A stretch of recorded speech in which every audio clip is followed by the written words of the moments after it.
dalawang bata na iniwan ng kanilang mga magulang.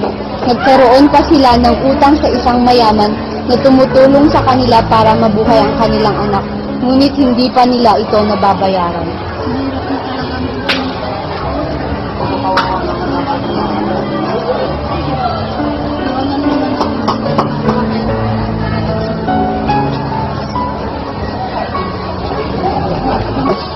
Gumawa ko ng sulat sa mga para walang kumangkos.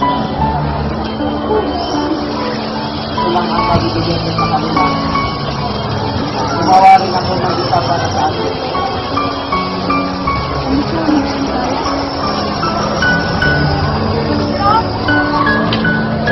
Umalis na sila at dinala ang kanilang dalawang anak sa ampunan.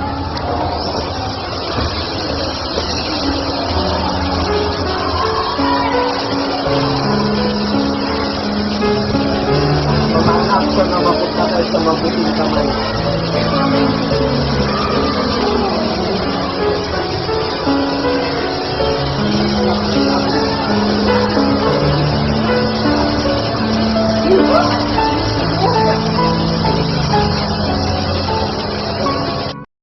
Hindi ang mga madre na nakatira sa bahay ampunan ang nakakuha sa bata. Isang matandang babae na nag-iisa ang nakakita sa mga sanggol. Naawa ito kaya kinuha nito ang mga bata.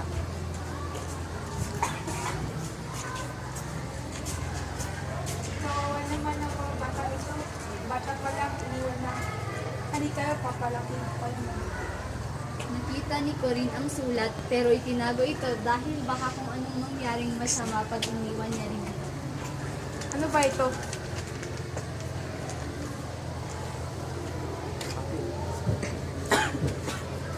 Tama na. Mabuting matanda at tinuruan ng mabubuting asal. Tinapat niya rin sa bata na ampon lang sila para hindi sila masaktan pag nalaman nila ang totoo sa ibang tao. Ikinuwento ng matanda kung anong nangyari sa mga magulang nila.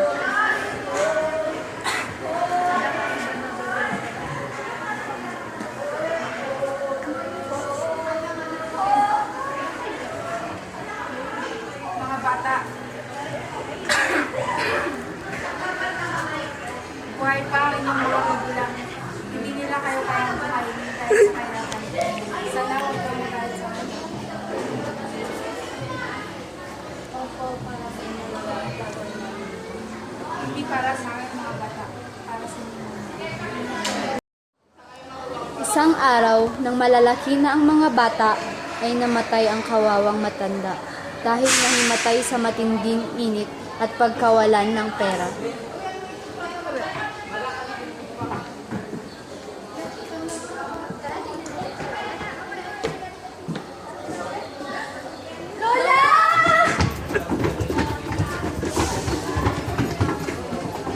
Lola!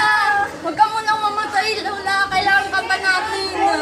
Hanapin ang kung sino ang aming mga tunay na magulang para sa kanila. Lola! Basta mabuhay ka, Lola! Lola! Lola, gagawin namin ito para sa kanila. Lola!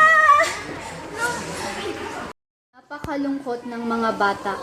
Tanging pag-alala ng mga salita ng kanilang lola ang pumukaw sa kanila para mabuhay pa rin kahit na wala na ang kanilang lola.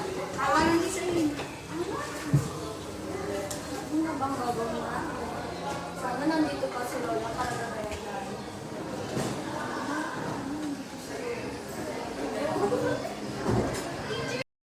Nakakakain lang sila dahil sa paglimos. Minsan ay ayaw ng mga tao na lumapit sa kanila. Go!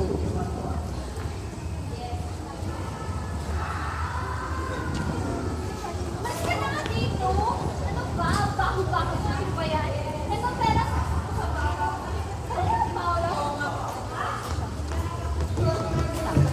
Kinukuha ni Bruno ang nilimos nilang pera.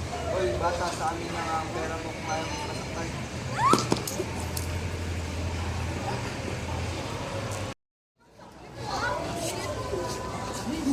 Ito, pera.